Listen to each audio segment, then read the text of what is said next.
লুইতৰ সোঁতৰ লিখা ৰ'ব মোৰ জীৱনত যত কথা বালি চাপৰি বালিৰে লিখি যাম পায়ো হেৰুৱাৰ বেথা লুইতৰ সোঁতৰ লিখা ৰ'ব জীৱনত। নমস্কাৰ, চাই আছে আপোনালোকে দ্য ছ'চিয়েল ভিজন। মই দুষ্মন্ত শৰ্মাই আপোনালোকক স্বাগতম জনাইছোঁ। মোৰ লগত এগৰাকী শিল্পী আছে, অতিথি হিচাপে ছ'চিয়েল ভিজনত তেখেতৰ সবিশেষ আমি জনাবলৈ চেষ্টা কৰিম। আপোনাক স্বাগতম জনাইছোঁ। ৰঞ্জনজ্যোতি শৰ্মা। নমস্কাৰ। শোণিতপুৰৰ এগৰাকী পৰিচিত কণ্ঠশিল্পী তেখেতৰ ঘৰলৈ আহিছোঁ। আচলতে এই সংগীতৰ সাধনা ব্ৰতি থকা এটা পৰিয়ালৰ এগৰাকী যুৱক। মই ক'ব লাগিব তেখেতৰ পিতৃ খগেন্দ্ৰনাথ শৰ্মা আছিল এই বৃহত্তৰ হুগুৰাজুলি অঞ্চলৰ তথা ঢেকীয়াজুলি অঞ্চলৰ পৰিচিত ব্যক্তি।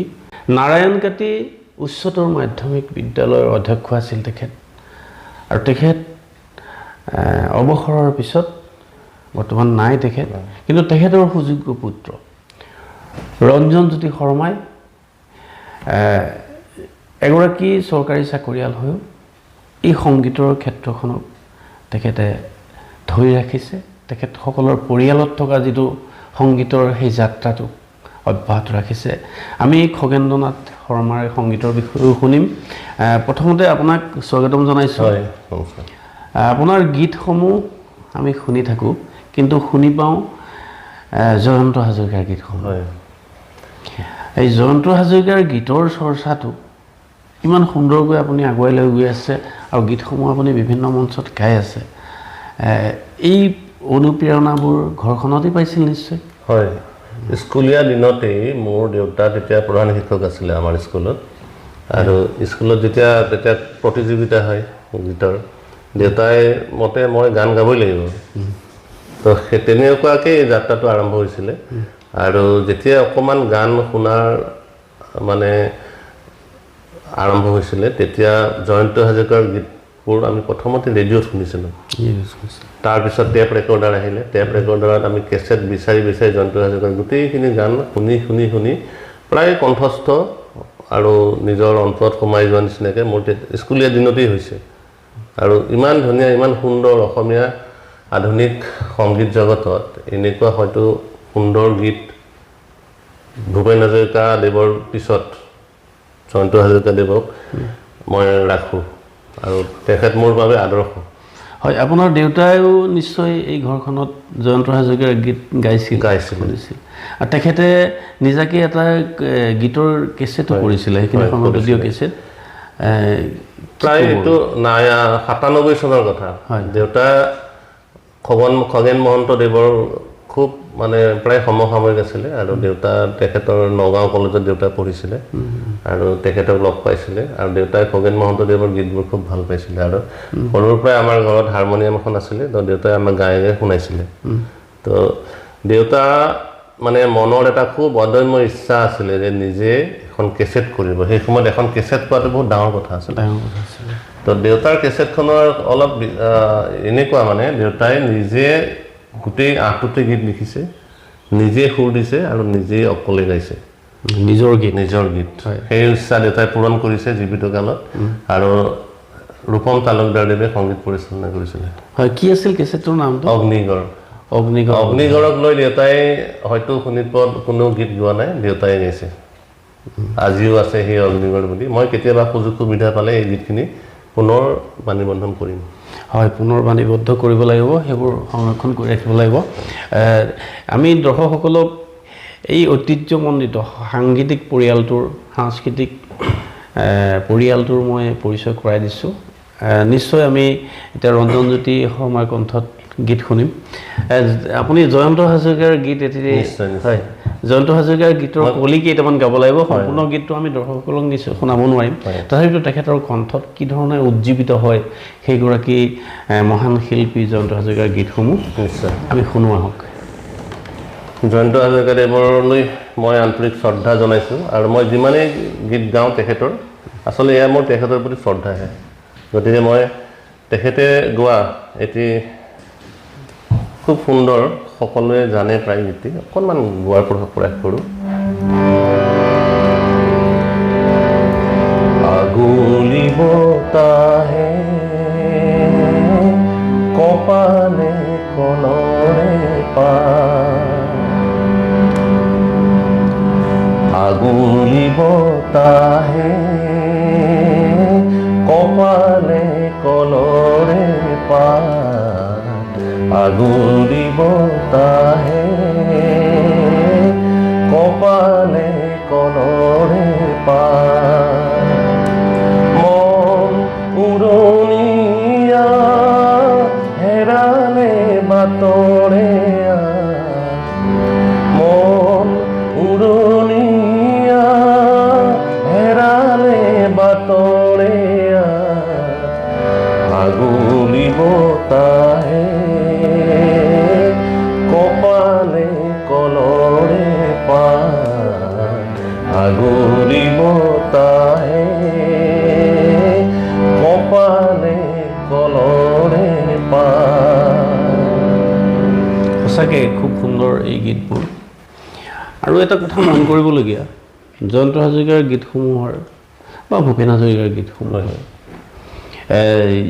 যি লিৰিক্স যি কথা এই কথাবোৰ একো একোটা বিশাল অৰ্থবহ কবিতা একো একোটা মেছেজ নহয়নে বাৰু প্ৰতিটো শব্দ প্ৰতিটো সুৰ সম্ভাৰত মানে ইমান ধুনীয়া খাপ খাই পৰিছে এইটো বিৰল তাৰমানে দেখিবলৈ পোৱা নাযায় তৎক্ষণাত গতিকে সেই সময়ৰ সৃষ্টি আৰু আজিৰ সৃষ্টি মানে আকাশ পাতাল পাৰ্থক্য তথাপি সেইকাৰণে সেই গীতবোৰ এতিয়াও আমি গোৱাৰ কাৰণে ভাবি আমাৰ সদায় হয় এইবোৰ চিৰসেউজ গীত নিশ্চয় জয়ন্ত হাজৰিকাৰ গীতেৰে জীপাল হৈ আছে বৃহত্তৰ অসমীয়া সমাজখন কেৱল অসমীয়া সমাজ বুলি ক'লেই নহ'ব ভাৰতবৰ্ষৰ সংগীত প্ৰেমীসকলে চিনি পায় জয়ন্ত হাজৰিকাৰ আৰু সেই গীতবোৰৰ ওপৰত পৰীক্ষা নিৰীক্ষা নিশ্চয় চলি আছে গতিকে আপুনিও সমান্তৰালভাৱে জয়ন্ত হাজৰিকাৰ গীতৰ যি চৰ্চা অব্যাহত ৰাখিছে শোণিতপুৰৰ কেইবাগৰাকী ব্যক্তি ৰাখিছে গতিকে আপুনিও যে এই এগৰাকী চৰকাৰী চাকৰিয়াল হৈ বিষয়া হৈ আপুনি সংগীতৰ চৰ্চা ৰাখিছে এইটো খুব ভাল কথা দৰ্শকসকলক নিশ্চয় এইগৰাকী ব্যক্তিক সেইকাৰণে আপোনালোকৰ মাজলৈ লৈ আহিছোঁ যিগৰাকী ব্যক্তিয়ে সংগীতৰ সাধনা কৰি আছে আৰু বিশেষকৈ অসমৰ সকলোৰে বুকুত খোদিত হৈ থকা সেইগৰাকী শিল্পী জয়ন্ত হাজৰিকাৰ গীতসমূহ আৰু এটি গীত শুনিম আমি নিশ্চয় মই এইখিনিতে অকণমান এটা মোৰ অনুভৱ এটা ক'ব বিচাৰিছোঁ নিশ্চয় 2001 চনত তেতিয়া মোৰ দাদা আছিলে বৰ্তমান স্বৰ্গগামী হৈছে দাদাই তবলা বজাইছিলে আৰু মোৰ ভাইটি আছিল গীটাৰ বজাইছিলে আৰু মই তেতিয়া গান গাওঁ ভুলে শুদ্ধই গাওঁ তো হঠাৎ গম পালোঁ 2001 চনত ডিষ্ট্ৰিক্ট লাইব্ৰেৰী তেজপুৰত জয়ন্ত হাজৰিকাদেৱৰ গীতৰ প্ৰতিযোগিতা তো মই ভাইটিক ক'লোঁ যে মই যাম আমি গান গাম ভাইটিক মই এখন বাইক আছিল বাইকৰ পিছত গীটাৰখন লৈ আমি গুচি গ'লোঁ গৈ কোনো ৰিহাৰ্চেল নাই কাৰোৰ লগত তাত গৈ আমি মোক লগ পালে শৰৎ শৰ্মা শৰৎ দা তেখেতে আমাৰ ৰিলেটিভে হয় দেখা পোৱাৰ লগে লগে মোক মাতি নি লগে লগে এই মজিয়াতে মানে সুধিলে কি গাবি গা গা গা মই বজাম বুলি কয় তাতে এবাৰ ৰিহাৰ্চেল কৰিলোঁ আৰু সেই বছৰ ডিষ্ট্ৰিক্ট লাইব্ৰেৰীত মই সেই গানটো গালোঁ গানটো গাই মই গোটেই ৰাতি 1:30 বজালৈকে মানে প্ৰাইজ ডিষ্ট্ৰিবিউশ্যন হৈ আছে প্ৰায় 157 হৈছিলে তো শেষত যেতিয়া প্ৰথম পুৰস্কাৰ মোৰ নামটো ঘোষণা কৰিছে তো সেইটো এটা মোৰ সাংঘাতিক মানে জীৱনৰ কাৰণে স্বীকৃতি আছিলে মোৰ কাৰণে মই আজিও মনত পৰে সেইকাৰণে আজি খুব এই সুযোগতে কথাটো আপোনালোকৰ আগত কিমান চনত আছিলে 2001 চনত তেজপুৰ ডিষ্ট্ৰিক্ট লাইব্ৰেৰী হয় পুথিভঁৰাল খুব সুন্দৰ আৰু সেই অনুপ্ৰেৰণাতে আপুনি আজিও সংগীতৰ চৰ্চা স্মৰণিকা বুলি আছিলে স্মৰণিকাৰ উদ্যোগত অনুষ্ঠিত হৈছিলে হয় তো এইটো খুব এটা ভাল অনুভৱ আছিলে যি নহওক জয়ন্ত হাজৰিকাদেৱৰ অন্য এটি গীত গাইছোঁ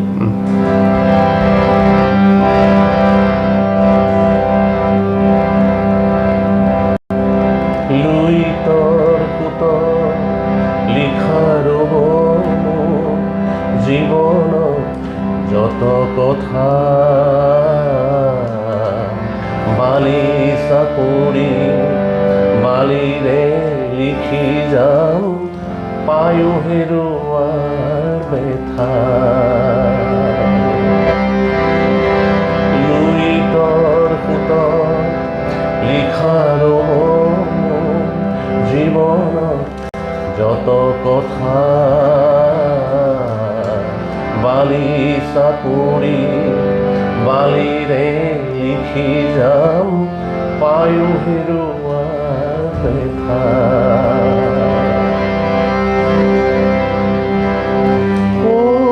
শৈশৱৰ শিশু হাঁহিটি লুইততে বুঢ়ীৰো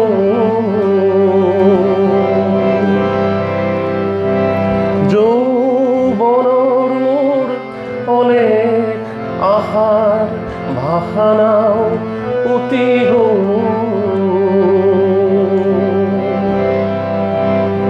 তাতে পঢ়িবাই জীৱনৰ গাথা লুইতৰ সুতত লিখাৰ জীৱনৰ যত কথা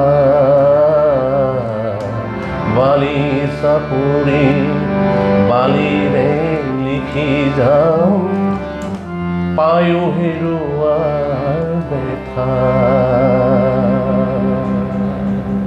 কি সুন্দৰ হয় এই এটা কি সুন্দৰ গীত আৰু এইটো সম্ভৱতঃ ৰত্ন ওজাৰ হয় হয় কথা হ'ব হয় হয় আৰু জয়ন্ত হাজৰিকাৰ সুৰ আৰু কণ্ঠ হয় আপোনাৰ কণ্ঠত জীপাল হৈ পৰিছে গীতটি খুব আবেগ আৰু গীতটি আচলতে সম্পূৰ্ণকৈ শুনাৰ ইচ্ছা জাগি যায় কেতিয়াবা আমি গাম বহি লাগে গতিকে আমি ছ'চিয়েল ভিজনৰ জৰিয়তে তেখেতৰ গীতসমূহ পুনৰ আমি সম্পূৰ্ণ ৰূপত প্ৰচাৰ নিশ্চয় কৰি যাম আগন্তুক দিনত কিন্তু আজি আমি কথা পাতিম গীত শুনিম এই আপোনাৰ দেউতাই সংগীতৰ সাধনা কৰিছিলে তাৰপিছত আপুনি কৰি আছে এতিয়া আপুনি সমান্তৰালভাৱে আকৌ আপোনাৰ ল'ৰাটোৱেও গান গাওক সেই চিন্তা নকৰে নেকি মই মোৰ দুটা ল'ৰা ডাঙৰজনে আচলতে গীটাৰ বজায় তেনে নিশ্চয় আছে মই অকণমান কানেকশ্যনটো আছে তো সি খুব ভাল গীটাৰ বজায় কিন্তু কি নাম তাৰ অনুৰাগ অনুৰাগলৈ শুভেচ্ছা জনাইছোঁ এই অনুষ্ঠানৰ জৰিয়তে যদি চাই আছা তুমি আৰু খুব ভাল গীটাৰিষ্ট হোৱা দেউতাৰ নিচিনা গীত গাবলৈও চেষ্টা কৰা নিশ্চয় পাৰিবা সেইটো ধৰক পঢ়াৰ প্ৰেছাৰৰ কাৰণে তাৰ মাজতো মই কৈছোঁ তুমি যেনেকৈ নহওক গীটাৰখন নেৰিবা নিশ্চয় এই ধাৰা অব্যাহত ৰাখিব লাগিব হয় আৰু শুনিম গীত বেছি সময় ল'ব নোৱাৰিম কম সময়ৰ ভিতৰতে আপোনাৰ কণ্ঠত এইটো খুব সুন্দৰ গীত জয়ন্ত হাজৰিকাদেৱৰ এইটো গীত আচলতে বহুত মানুহে নাগায় মই কেতিয়াবা নিবিড় সময়ত নিজে গাই পেলাই নিজে মই গীতটি গাই মই নিজে অনুভৱ কৰাৰ প্ৰয়াস কৰোঁ জীৱনক লৈ লিখা গীত কথা নিৰ্মল প্ৰভা বৰদলৈ গীত হয় সুৰ জয়ন্ত হাজৰিকাদেৱৰ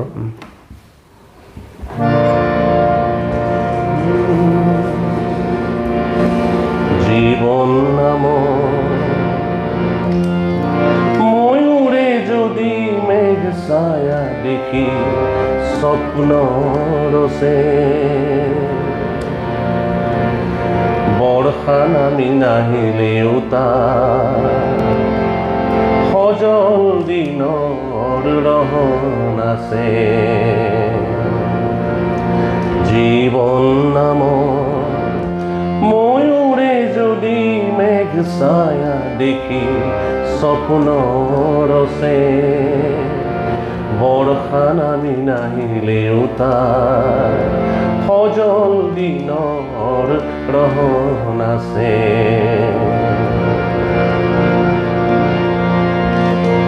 প্ৰেমটো নহয় কাগজৰ ফুল আশাটো নহয় ক্ষমাহীন অলপ ডাৱৰ অলপ পোহৰৰ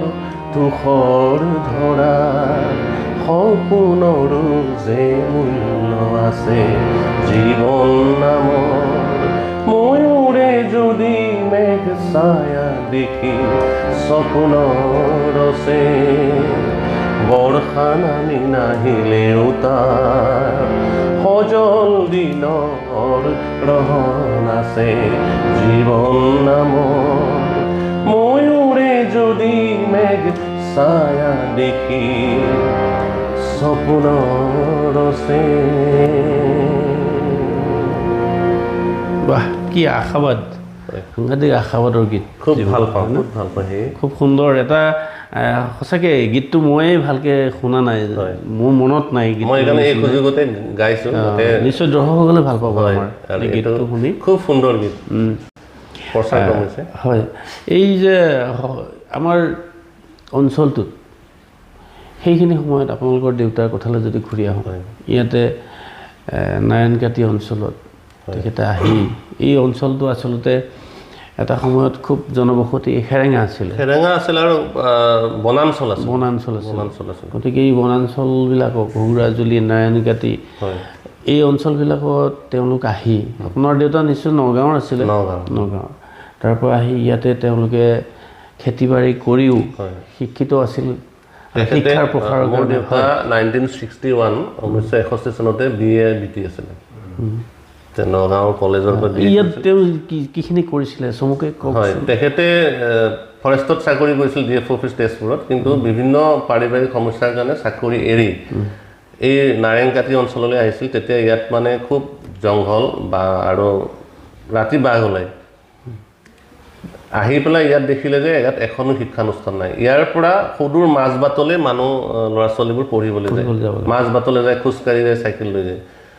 তো সেইকাৰণে দেখি পেলাই দেউতাই সামাজিকভাৱে অকণমান আলোচনা কৰি ঘৰে ঘৰে খুজি মাগি, তেতিয়া সময়ত মানুহৰ দিবলৈ একো নাই, দিব কি কেইটামান ধান দিব, খুজি মাগি প্ৰথম 18টা ল'ৰা ছোৱালীয়ে বাঁহৰ খুঁটা খেৰৰ চালি দি পেলাই এই নাৰায়ণকাটি উচ্চতৰ মাধ্যমিক বিদ্যালয়খন আৰম্ভ কৰিছিলে। তেতিয়া ধৰক উচ্চতৰ নহয় আৰু হাইস্কুল, উচ্চ মাধ্যমিক। এতিয়া আজিৰ তাৰিখ উচ্চতৰ মাধ্যমিক। কিমান চনত আছিল এইটো 1966 চন। 1966 চনত। হয় হয়, দৰ্শকসকল, 1966 চনত এই অঞ্চলত তেখেতৰ পিতৃ খগেন্দ্ৰনাথ শৰ্মাই আচলতে চাকৰি এৰি দিবলগীয়া হৈছিলে। পাৰিবাৰিক কথা বুলি কৈছে, আচলতে অৰ্থনৈতিক পৰিস্থিতিত পৰি আপুনি অলপ আগতে কথা পাতোঁতে কৈছিলে। গতিকে তাৰমানে তেওঁ কৰা চাকৰিটোৰে তেওঁৰ বিয়াত পৰিয়ালটো পোহপাল দিব নোৱাৰে, ভাই ককাইসকলক, হয়নে? তেনে ক্ষেত্ৰত তেখেতে এনেধৰণৰ অঞ্চললৈ আহি মাটি ভাঙি ইয়াত খেতি কৰি, কিন্তু তেখেত যে এগৰাকী প্ৰকৃতাৰ্থত সৎ আৰু নিকা মনৰ মানুহ আছিল, এগৰাকী শিক্ষিত, সঁচা অৰ্থত শিক্ষিত ব্যক্তি আছিল। তাৰ পৰীক্ষা তেখেতে দি থৈ গ'ল আৰু উত্তীৰ্ণ হ'ল। ইয়াতে আজি সেইখন হায়াৰ ছেকেণ্ডাৰী অতি সুন্দৰ এখন শিক্ষানুষ্ঠান গঢ় দিলে। তেখেতৰে পুত্ৰ, সুযোগ্য পুত্ৰ বুলি ক'ব লাগিব। আপোনাৰ কণ্ঠত আৰু গীত শুনিম আমি, আৰু বেছি সময় নাই, এইটো গীত নিশ্চয় শুনিব পাৰিম আমি। শুনিলে শুনি থাকিব মন যায় আপোনাৰ কণ্ঠত জয়ন্ত হাজৰিকাৰ গীতবোৰ, কিন্তু আমি সময়ৰ প্ৰতি লক্ষ্য ৰাখি দীঘলীয়া নকৰোঁ। মই অনুৰোধ জনাব লাগিব, মই খুব ভাল পাওঁ, মই জয়ন্ত হাজৰিকাৰ গীত শুনো। এই আকাশ বৰ বিশাল, এই গীতটো মই শুনিব লাগিব আৰু সম্পূৰ্ণকৈ শুনিম, আৰু শুনি এই অনুষ্ঠানৰ পৰা নিশ্চয়কৈ। এইখন বোলছবিৰ গীত আছিলে, জয়ন্ত হাজৰিকাদেৱে বোলছবিৰ কাৰণে এই গীতটি বনাইছিলে আৰু মই প্ৰয়াস কৰোঁ।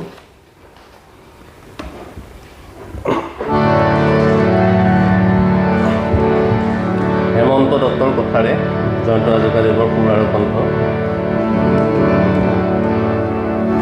এই আকাশ বৰ বিশাল, এই পথাৰ বৰ অসাৰ, তেওঁ কিয় লাগে উকা, তেওঁ কিয় লাগে উকা, মোৰ মন পথাৰতে তই ডুবি হৈ জীপা।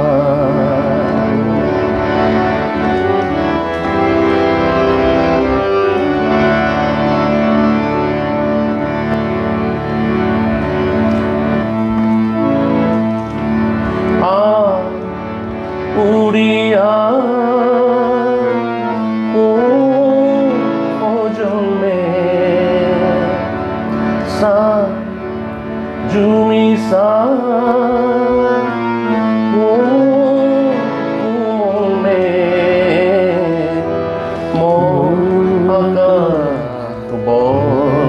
বিষাল মোৰ হৃদয় বৰষা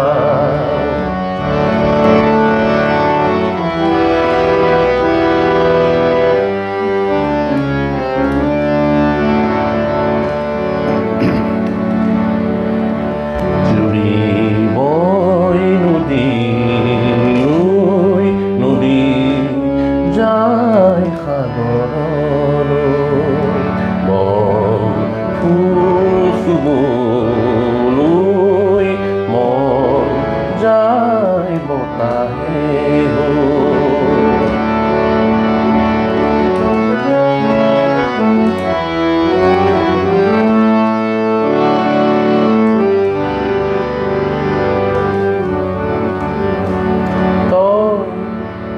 নদী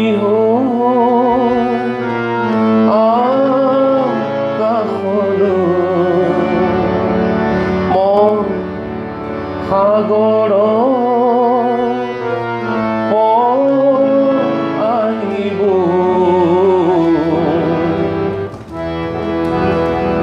মন সাগৰ বৰ বিষাল মোৰ হৃদয় বৰষা তেওঁ কিয় লাগে উকা তেওঁ কিয় লাগে উকা এই আকাশ বৰ বিষাল এই পথাৰ বৰষা তেওঁ কিয় লাগে উকা তেওঁ কিয় লাগে উকা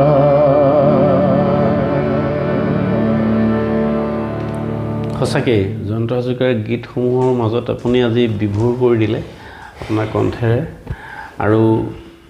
আৰু বিশাল হৈ যাওক আপোনাৰ সংগীতৰ আকাশ সেই কামনা আমি ৰাখিলোঁ ইমানখিনি সময় ছ'চিয়েল ভিজনক দিলে তাৰ বাবে আপোনাৰ ওচৰত মই ধন্যবাদ জনালোঁ আচলতে এয়া মোৰ যথেষ্টখিনি ভুল থাকি যাব পাৰে ৰাইজৰ ওচৰত সকলোৰ ওচৰত মই ক্ষমা বিচাৰিছোঁ আৰু মই সদায় এই মহান শিল্পীগৰাকীলৈ শ্ৰদ্ধা জনাবলৈহে প্ৰয়াস কৰোঁ হয় গতিকে মই যিমান পাৰি চেষ্টা কৰি তেখেতৰ গীতবোৰ জীয়াই ৰখাৰ কাৰণে সেয়াই মোৰ প্ৰচেষ্টা হয় ধন্যবাদ জনাইছোঁ আৰু নিশ্চয়কৈ আমি ছ'চিয়েল ভিজনে বিচাৰি উলিয়াইছোঁ তেখেতক আৰু আগৰ পৰাও চিনি পাওঁ কিন্তু আজি আপোনালোকৰ মাজলৈ তেখেতক লৈ আহিছোঁ তেখেতৰ সংগীতৰ যি সাধনা অব্যাহত থাকক আৰু গোটেই সমগ্ৰ অঞ্চলটোত এক সাংস্কৃতিক পৰিৱেশ যাতে সৃষ্টি কৰিব পাৰে